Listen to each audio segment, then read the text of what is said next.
নির্বাচন সফল করতে রাজনৈতিক দলগুলোর ভূমিকায় বড় মন্তব্য সিইসির।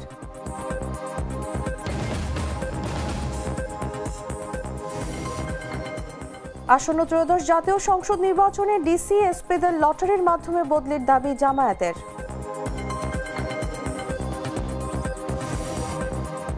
একদিকে রায়, অন্যদিকে মবক্রেসি, কিসের আলামত জানি না, মন্তব্য মির্জা ফখরুলের।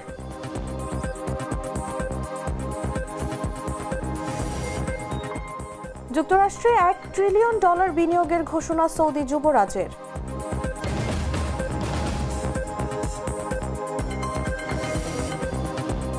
এবং 1 রানের অপেক্ষায় রাখলেন মুশফিক, বাংলাদেশের রান 4 উইকেট হারিয়ে 292।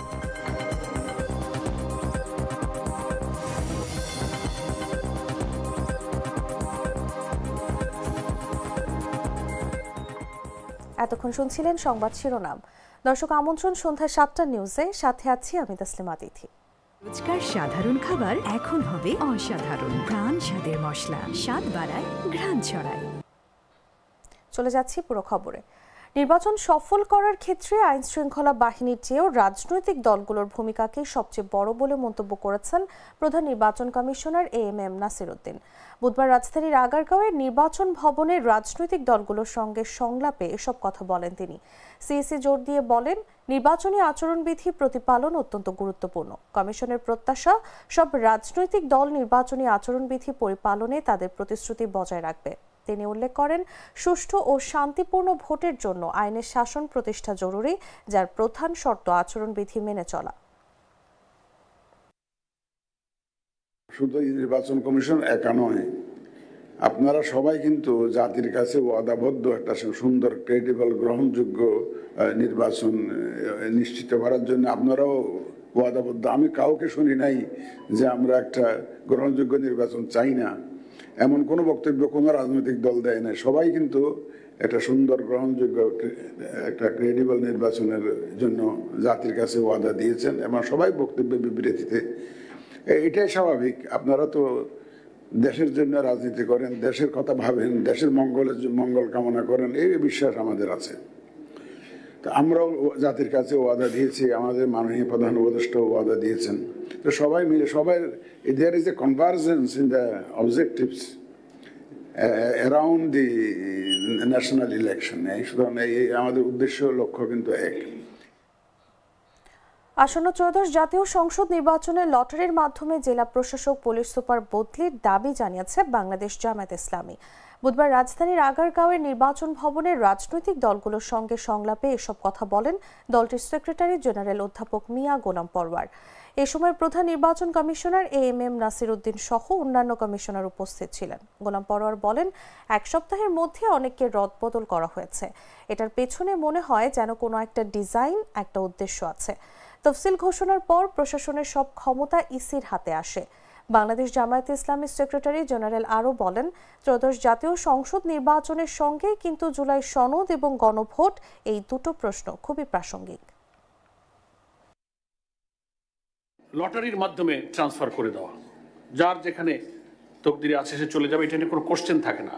কিন্তু আমরা যখন এটা কথা, আমরা মাননীয় প্রধান উপদেষ্টার সাথে এই বিষয়ে কথা বলেছিলাম যে আপনারা এরকম করেন, কোশ্চেন থাকবে না। তো সেখানে ওনার বক্তব্যে বোঝা গেল যে, পরিষ্কার না করলে আমরা বুঝতে পেলাম যে কোনোভাবে কোনো জায়গা থেকে কেউ এটা শুরু করেছে। সেটা কি কোনো প্ল্যান কেউ করছেন, কেউ জানছেন কি জানছেন না, একেবারে কিছুটা অস্পষ্ট কথা ওনার থেকে বোঝা যায়। তো আমরা তো আর, নির্বাচন কমিশনই হচ্ছে নির্বাচনকে সুষ্ঠু নিরপেক্ষ করবার জন্য তফসিল ঘোষণার পর আমাদের একমাত্র আস্থার জায়গা।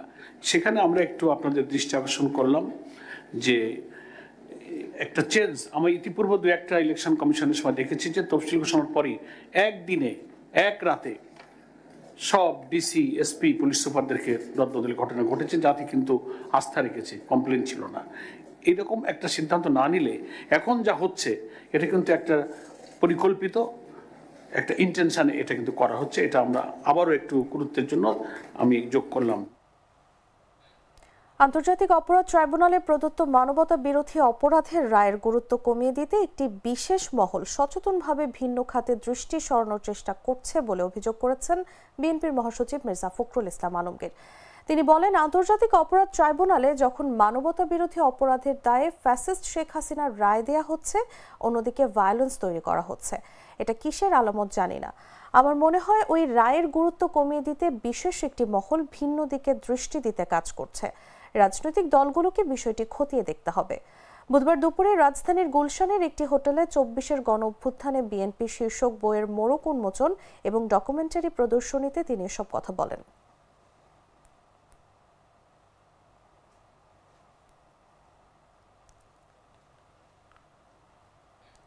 রাজধানীর পল্লবী থানার যুবদলের সদস্য সচিব গোলাম কিবরিয়া হত্যা মামলায় ২ শীর্ষ সন্ত্রাসীকে গ্রেফতার করেছে র্যাপিড অ্যাকশন ব্যাটালিয়ন। গ্রেফতার দুজন হলেন শীর্ষ সন্ত্রাসী হত্যাকাণ্ডের পরিকল্পনাকারী ও বাস্তবায়নকারী সোহেল ওরফে পাতা সোহেল ওরফে মনির হোসেন ও বুকপোড়া সুজন। বুধবার দুপুরে গ্রেফতারের বিষয়টি নিশ্চিত করে র্যাব 4-এর media officer major Mohammad Abrar Faisal Sadi জানান, গত সোমবার সন্ধ্যায় পল্লবীর পুরনো থানার কাছে সি ব্লকে একটি হার্ডওয়্যারের দোকানে যুবদল নেতা গোলাম কিবরিয়াকে গুলি করে হত্যা মামলার ঘটনায় র্যাব ছায়া তদন্ত শুরু করে।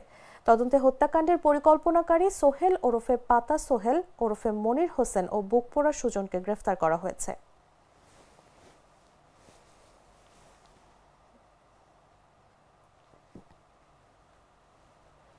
সাবেক ভূমিমন্ত্রী সাইফুজ্জামান চৌধুরী জাবেদ তার ভাই আনিসুজ্জামান চৌধুরী রনি এবং রনির স্ত্রী মেঘনা ব্যাংক পিএলসির সাবেক পরিচালক ইমরানা জামান চৌধুরীর নামে থাকা মেঘনা ব্যাংকের প্রায় 4.5 কোটি শেয়ার জব্দ করেছে অপরাধ তদন্ত বিভাগ। অবৈধ অর্থে শেয়ার ক্রয়ের সুনির্দিষ্ট প্রমাণ পাওয়ায় আদালতের নির্দেশে এই জব্দের আদেশ কার্যকর করা হয়। বুধবার সকালে সিআইডির বিশেষ পুলিশ সুপার জসিমউদ্দিন খান এ তথ্য জানান। অনুসন্ধানে প্রাপ্ত তথ্যের ভিত্তিতে তিনি বলেন, অভিযুক্তদের নিয়ন্ত্রণে থাকা বিভিন্ন ব্যক্তিগত অ্যাকাউন্ট এবং তাদের কাগজে প্রতিষ্ঠান স্টেট ফার্স্ট ম্যানেজমেন্ট ট্রেডিং লিমিটেডের নামে মোট 4,53,30,200 শেয়ার কেনা হয়, যার তৎকালীন বাজার মূল্য ছিল প্রায় 59,95 লাখ টাকা। পরবর্তীতে স্টক ডিভিডেন্ড যোগে শেয়ার সংখ্যা বেড়ে দাঁড়ায় 4,64,63,455।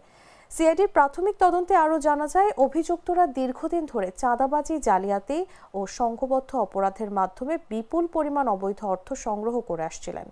এই অর্থের একটি অংশ বিদেশে পাচার করা হয় এবং পরবর্তীতে দেশে এনে বৈধ সম্পদে রূপান্তরের চেষ্টা করা হয়। বাছাইকৃত লাল সরিষার দানা থেকে তৈরি হয় প্রাণ সরিষার তেল, আসল ঝাঁঝে আসল স্বাদে। শরীয়তপুর পৌরসভার কীর্তিনাশা নদীর তীরে দীর্ঘদিন ধরে ময়লা ডাম্পিং করা হচ্ছে। পরিবেশ দূষণ ও দুর্গন্ধে নদীর তীরে থাকা গাগরিজোড়া সরকারি প্রাথমিক বিদ্যালয়ের শিক্ষার্থীরা টিকতে পারছেন না। বিদ্যালয়টি এক সময়ের মতো এখন বন্ধের পথে। বিস্তারিত জাগো ডেস্ক রিপোর্টে।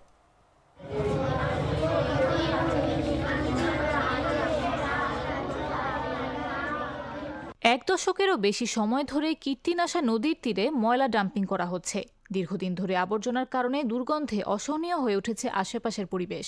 বিশেষ করে নদীর বিপরীত প্রান্তে থাকা গাগরিজোড়া সরকারি প্রাথমিক বিদ্যালয়ের শিক্ষক ও শিক্ষার্থীরা ক্লাস চালাতে বাধ্য হচ্ছেন জানালা বন্ধ রেখে। বিদ্যালয় সূত্রে জানা গেছে, একসময় এখানে শিক্ষার্থীর সংখ্যা ছিল ৩ শতাধিক, কিন্তু ময়লার দুর্গন্ধ ও দূষিত পরিবেশে শিক্ষার্থীর সংখ্যা বর্তমানে মাত্র ৮১। দুর্গন্ধের কারণে শিক্ষার্থীরা মাঝে মধ্যেই অসুস্থ হয়ে পড়ছে। স্কুলে এলেও কয়েকটি ক্লাসের পর চলে যায়।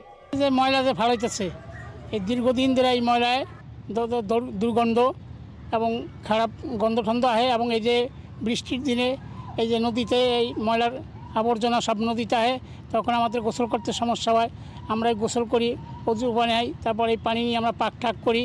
এই জাতীয় অনেক সমস্যা আমাদের দীর্ঘদিন ধরে চলতেছে। আমরা গন্ধে টেকতারি না, গন্ধে লেগে পেট উঠলে নাকে কাপড় দিয়া ঘরে থাকতাম। এদিকে ময়লার দুর্গন্ধ নদীর পানি ব্যবহার করে দিন দিন অসুস্থ হয়ে পড়ছে স্থানীয়রা। আর শিক্ষকরা বলছেন, দুর্গন্ধের কারণে ক্লাস নেওয়া খুবই কঠিন। অনেক শিক্ষার্থী ক্লাসরুমে বসতে পারছেন না। এখানে ময়লার ভাগাড়ের কারণে প্রচণ্ড রকমের গন্ধ সৃষ্টি হয়। এই গন্ধের কারণে আমার স্কুলে বসাও মুশকিল। বাচ্চারা তো বসতেই পারে না, জানালা আটকে আমাদের ক্লাস করতে হচ্ছে। এক সময় উপজেলার মধ্যে ক্যাটাগরির ছিল এই বিদ্যালয়টি এবং ছাত্র সংখ্যা প্রায় 300-র উপরে ছিল। দিন দিন ছাত্র সংখ্যা কমে যাচ্ছে। প্রতি বছর ছাত্র ভর্তি করতে গেলে গার্ডিয়ানরা বলতেছে যে দুর্গন্ধ, স্কুলে আমাদের ছেলে মেয়ে ভর্তি করবো না। পৌরসভা জানিয়েছে আধুনিক বর্জ্য ব্যবস্থাপনা ও শোধনাগার নির্মাণের জন্য জমি অধিগ্রহণ সম্পন্ন হয়েছে। পৌর প্রশাসক ওয়াহিদ হোসেন আশা প্রকাশ করেছেন, দ্রুত কাজ শেষ হলে দুর্গন্ধজনিত সমস্যার অবসান হবে। কোটাপাড়া ডাম্পিং স্টেশনে শরীয়তপুর পৌরসভার বর্জ্য আসলে বিগত 7 বছর ধরে ডাম্পিং করা হয়। সম্প্রতি শরীয়তপুর পৌরসভার জন্য একটা গার্বেজ ট্রিটমেন্ট প্ল্যান্ট নির্মাণের উদ্যোগ নেওয়া হয়েছে। জমি অধিগ্রহণ শেষ হয়েছে, সেখানে ঠিকাদারও নিয়োগ হয়েছে। খুব দ্রুতই কাজ শেষ হবে। দীর্ঘ অবহেলা ও দূষণজনিত কারণে স্কুলের পরিবেশ এতটাই খারাপ যে শিক্ষার্থীরা ঠিকমতো পড়াশোনা করতে পারছে না। আধুনিক বর্জ্য ব্যবস্থাপনা ও শোধনাগার নির্মাণের মাধ্যমে সমস্যার সমাধান হলেও স্থানীয়রা দ্রুত এর বাস্তবায়নের জন্য চাপ দিচ্ছে। নিউজ ডেস্ক, জাগো নিউজ।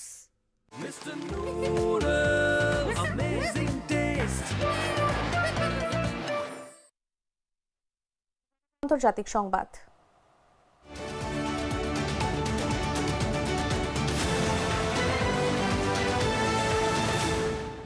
যুক্তরাষ্ট্রে $1 ট্রিলিয়ন বা 1 লাখ কোটি মার্কিন ডলার বিনিয়োগের ঘোষণা দিয়েছেন সৌদি আরবের যুবরাজ ও প্রধানমন্ত্রী মোহাম্মদ বিন সালমান। 7 বছর পর ওয়াশিংটন সফরে গিয়ে মার্কিন প্রেসিডেন্ট ডোনাল্ড ট্রাম্পের সঙ্গে বৈঠকের পর এই ঘোষণা দেন তিনি। মঙ্গলবার হোয়াইট হাউসে প্রেসিডেন্ট ডোনাল্ড ট্রাম্পের পাশে দাঁড়িয়ে সাংবাদিকদের মোহাম্মদ বিন সালমান বলেন, আমি বিশ্বাস করি আজ বা আগামীকাল আমরা ঘোষণা করতে পারব যে এই 600 বিলিয়ন বা 60,000 কোটি ডলারের প্রকৃত বিনিয়োগ আমরা প্রায় $1 ট্রিলিয়ন উন্নীত করতে যাচ্ছি। সৌদি যুবরাজ আরও জানান, প্রযুক্তি, কৃত্রিম বুদ্ধিমত্তা ও চুম্বক সহ বিভিন্ন খাতে দুই দেশ বহু চুক্তি স্বাক্ষর করবে, যা বড় ধরনের বিনিয়োগ সুযোগ তৈরি করবে। এ সময় ট্রাম্প কিছুটা বিস্ময় প্রকাশ করে বলেন, মানে আপনি বলতে চাইছেন $600 বিলিয়ন এখন $1 ট্রিলিয়ন হবে?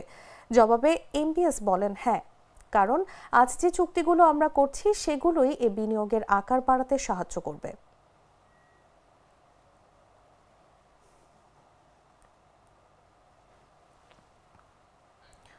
যুক্তরাষ্ট্র নির্মিত ক্ষেপণাস্ত্র দিয়ে রাশিয়ায় কয়েক দফা হামলা চালিয়েছে ইউক্রেন। বুধবার রাশিয়ার প্রতিরক্ষা মন্ত্রণালয় জানিয়েছে, ইউক্রেনীয় বাহিনী দক্ষিণ রাশিয়ার ভোরোনেজ শহর লক্ষ্য করে বেসামরিক লক্ষ্যবস্তুতে হামলার চেষ্টায় 4টি এটিএসএমসি ক্ষেপণাস্ত্র নিক্ষেপ করেছে।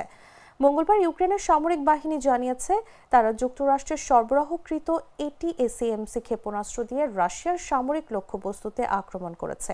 একে উল্লেখযোগ্য উন্নয়ন বলে অভিহিত করা হয়েছে। কিয়েভ 2023 সালে এই ক্ষেপণাস্ত্রগুলো হাতে পেয়েছে, কিন্তু প্রাথমিকভাবে কেবল তাদের নিজস্ব অঞ্চলে এগুলো ব্যবহারের ক্ষেত্রে সীমাবদ্ধতা ছিল। এদিকে রাশিয়ার প্রতিরক্ষা মন্ত্রণালয় টেলিগ্রামে এক পোস্টে জানিয়েছে, রাশিয়ার S-400 বিমান প্রতিরক্ষা ক্রু এবং প্যান্সির ক্ষেপণাস্ত্র ও অস্ত্র ব্যবস্থা সব এটিএসএমসি ক্ষেপণাস্ত্র ধ্বংস করতে সক্ষম হয়েছে।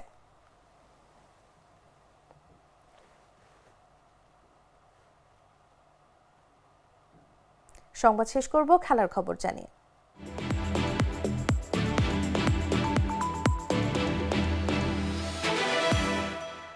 পুরো বাংলাদেশকে মাত্র 1টি রানের অপেক্ষায় রেখে দিলেন মুশফিকুর রহিম। 17 ঘন্টা পর বৃহস্পতিবার সকাল 9:30টায় সেই 1 রানের রোমাঞ্চ পূরণ করতে আবারও মাঠে নামবেন মুশফিক।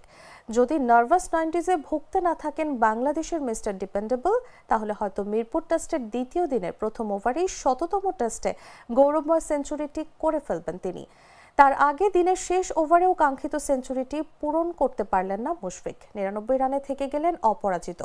মুশফিকের সঙ্গে 47 রানে অপরাজিত থাকলেন লিটন দাসও। প্রথম দিন শেষে বাংলাদেশের রান 4 উইকেট হারিয়ে 292। মুশফিকুর রহিম মোট বল খেলেছেন 187টি। অপরাজিত 99 রানে বাউন্ডারি মেরেছেন মাত্র 5টি। তাকে সঙ্গে দেয়া লিটন দাস 86 বলে অপরাজিত 47 রানে। দ্বিতীয় দিনের শুরুতে মুশফিকের সেঞ্চুরি ও লিটনের অর্ধশতকের অপেক্ষায় থাকবে ভক্তরা। টেস্ট ক্রিকেটে 100 কিংবা তার বেশি খেলা ক্রিকেটার ছিলেন 83 জন। মুশফিকুর রহিমকে নিয়ে হলো 84 জন। এর মধ্যে 10 জন মাত্র ব্যাটার নিজের 100তম টেস্টে সেঞ্চুরি করার গৌরব অর্জন করেছেন।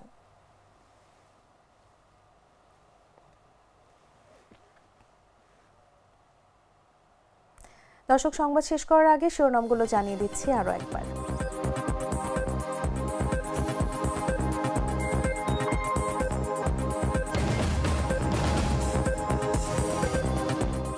নির্বাচন সফল করতে রাজনৈতিক দলগুলোর ভূমিকায় বড় মন্তব্য সিইসির।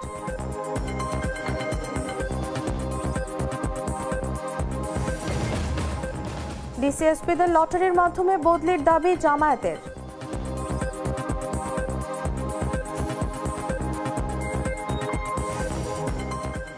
একদিকে রায়, অন্যদিকে মবক্রেসি, কিসের আলামত জানি না, মন্তব্য মির্জা ফখরুলের।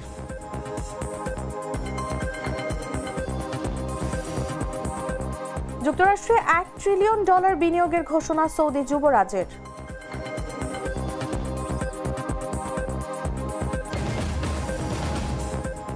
এবং 1 রানের অপেক্ষায় রাখলেন মুশফিক, বাংলাদেশের রান 4 উইকেট হারিয়ে 292।